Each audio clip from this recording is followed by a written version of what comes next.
Trump भले ही युद्ध विराम कराने में असफल रहे हों, मगर एक चीज के लिए उन्हें नोबेल पुरस्कार मिलना चाहिए। हम बात कर रहे हैं भारत, रूस और चीन को एक मंच पर खड़ा करने की। दरअसल ट्रंप ने सोचा कुछ और था, लेकिन हुआ बिल्कुल उल्टा। हाल ही में ट्रंप की कुछ अजीबोगरीब चालों के चलते चीन इतना नाराज हो गया कि उसने भारत पर लगाए कई बड़े बैन हटा दिए और चीन से आई एक ताजा खबर ने अमेरिकी गलियारों में भूचाल ला दिया। और हलचल क्यों न मचे, क्योंकि चीन ने अचानक भारत पर लगाया वह कड़ा प्रतिबंध वापस ले लिया, जिसने महीनों से भारत के बड़े इंफ्रास्ट्रक्चर प्रोजेक्ट्स की गति रोक रखी थी। टनल बोरिंग मशीनों, रेयर अर्थ मिनरल्स और मैग्नेट्स की सप्लाई रोककर चीन भारत की टेक्नोलॉजी और मैन्युफैक्चरिंग इंडस्ट्री पर दबाव डाल रहा था। मगर अब खेल पलट गया है और अमेरिका की सबसे बड़ी आशंका सच हो चुकी है। पूरी कहानी आपको इस वीडियो में विस्तार से बताएंगे, लेकिन आगे बढ़ने से पहले वीडियो को लाइक और चैनल को सब्सक्राइब करना मत भूलिए। देखिए, हाल ही में चीनी विदेश मंत्री वांग यी भारत आए थे। उन्होंने विदेश मंत्री एस जयशंकर, राष्ट्रीय सुरक्षा सलाहकार अजीत डोभाल और प्रधानमंत्री नरेंद्र मोदी से मुलाकात की। लेकिन जैसे ही यह दौरा पूरा हुआ, कुछ ऐसी रिपोर्टें सामने आईं जिन्होंने न केवल अमेरिका में सनसनी फैलाई, बल्कि दुनिया को नई दिशा भी दिखा दी। और वह दिशा साफ तौर पर इशारा कर रही है कि वैश्विक शक्ति समीकरण में बड़ा बदलाव आने वाला है और भारत की इंडस्ट्रियल ताकत एक नए रूप में सामने आ रही है।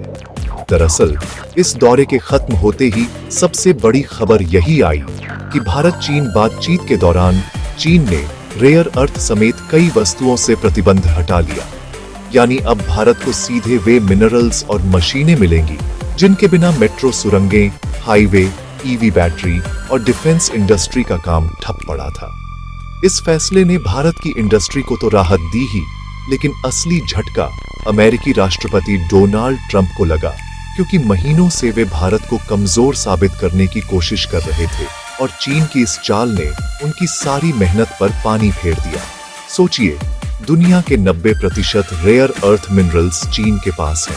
यह मामूली बात नहीं है। मोबाइल चिप से लेकर computer hardware, missile system, fighter jet, EV battery, solar panel और विंड टरबाइन, हर जगह इनका इस्तेमाल होता है। यानी अगर चीन भारत को रोक देता तो असर सीधे डिफेंस, टेक्नोलॉजी और मैन्युफैक्चरिंग पर पड़ता। यही ट्रंप का प्लान था कि चीन भारत को रोके और अमेरिका भारत पर टैरिफ लगाकर दबाव बनाए। लेकिन चीन ने उल्टी चाल चल दी, सप्लाई बंद करने की बजाय खोल दी और भारत को फायदा पहुंचाकर अमेरिका को कड़ा संदेश दे दिया कि एशिया का खेल भारत के बिना नहीं चल सकता। अब सोचिए, जिस भारत को ट्रंप कमजोर करना चाहते थे, वही भारत आज तीनों ताकतों को अपनी शर्तों पर चला रहा है। रूस से भारत सस्ता तेल ले रहा है, अमेरिका से टेक्नोलॉजी और डिफेंस डील ले रहा है और चीन से मशीनें, मिनरल्स का बैन हटवा चुका है। ट्रंप को सबसे बड़ी चोट यही लगी, क्योंकि उनकी पूरी रणनीति थी भारत को अलग थलग करना। उन्होंने हाल ही में भारत पर 50% टैरिफ ठोका, खुलकर आरोप लगाया कि भारत रूस से तेल खरीदकर यूक्रेन युद्ध को फाइनेंस कर रहा है और अमेरिकी मीडिया ने यह नैरेटिव फैलाने की कोशिश की कि भारत रूस का साथी है। लेकिन भारत झुका नहीं, बल्कि और चतुराई से खेला। रूस से तेल लेना जारी रखा, चीन से सप्लाई खुलवा ली और अमेरिका को डिफेंस टेक डील्स में जोड़े रखा।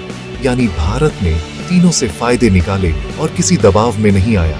विदेश मंत्री जयशंकर ने बीजिंग यात्रा के दौरान साफ कह दिया था कि अगर चीन रिश्ते सुधारना चाहता है तो व्यापार पर लगे छुपे हथकंडे हटाए, और चीन ने संदेश समझ लिया। नतीजा यह कि रुके हुए प्रोजेक्ट्स अब फिर से तेज होंगे। मेट्रो टनल से लेकर हाईवे, ईवी बैटरी से लेकर डिफेंस इंडस्ट्री तक हर सेक्टर को राहत मिलेगी और सबसे बड़ा नुकसान ट्रंप की इमेज को होगा। अमेरिका हमेशा से खुद को डील मेकर मानता है और ट्रंप की पूरी पहचान इसी पर टिकी है कि वे सख्ती से डील करवाते हैं। लेकिन इस बार भारत ने उन्हें उनके ही खेल में मात दे दी। ट्रंप ने भारत को दबाने के लिए टैरिफ का हथियार उठाया, लेकिन भारत ने दबाव में आए बिना उल्टा चीन से सप्लाई खुलवाकर अमेरिका को मुश्किल में डाल दिया। यह भारत की कूटनीतिक जीत और ट्रंप की रणनीतिक हार है। अब वॉशिंगटन के थिंक टैंक और मीडिया कह रहे हैं कि अगर भारत चीन की नजदीकी बढ़ गई तो यह अमेरिका के लिए सबसे खतरनाक स्थिति होगी, क्योंकि दोनों का आर्थिक सहयोग एशिया में अमेरिका की पकड़ कमजोर करेगा और यही डर ट्रंप को सबसे ज्यादा सता रहा है। अब भारत ने चीन से सप्लाई खुलवा ली है, यानी मेट्रो, हाईवे, डिफेंस और ईवी प्रोजेक्ट्स रफ्तार पकड़ेंगे। जिन सेक्टरों को ट्रंप रोकना चाहते थे वही अब तेजी से बढ़ेंगे। यही वजह है कि ट्रंप लगातार बयानबाजी कर रहे हैं। अमेरिका की हमेशा यही नीति रही है, पहले टैरिफ लगाओ, फिर सप्लाई चेन तोड़ो और आखिर में दबाव डालकर डील करवाओ। मगर इस बार भारत ने पूरा खेल पलट दिया, धमकियों को नजरअंदाज कर चीन से सप्लाई खुलवा ली।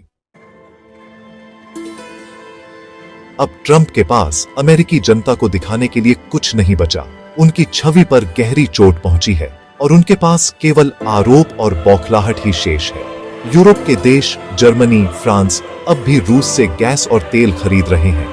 चीन रूस का सबसे बड़ा पार्टनर है, लेकिन अमेरिका भारत पर आरोप लगा रहा है कि वह रूस की जंग फाइनेंस कर रहा है। यही है अमेरिका का दोहरा रवैया और भारत ने इसे पूरी दुनिया के सामने रख दिया है। भारत की असली ताकत यही है कि हमारे पास विकल्प मौजूद है। अगर चीन धोखा दे तो अमेरिका यूरोप का सहारा ले सकते हैं, और अगर अमेरिका दबाव डाले तो रूस चीन के साथ खड़े हो सकते हैं। हर हाल में भारत अपने लिए रास्ता निकाल लेता है। यही लचीलापन और रणनीति ट्रंप को सबसे ज्यादा चुभ रही है। फिलहाल विदेश मंत्री जयशंकर रूस दौरे पर हैं और वहां से किसी बड़ी खबर की संभावना है। बाकी सवाल यही है कि क्या भारत सभी मुश्किलें पार कर लेगा या फिर ट्रंप भारत के रास्ते में नई रुकावटें खड़ी करेंगे। अपनी राय नीचे कमेंट में जरूर बताएं। वीडियो को लाइक, सब्सक्राइब और अपने दोस्तों तक जरूर शेयर करें। जय हिंद, वंदे मातरम।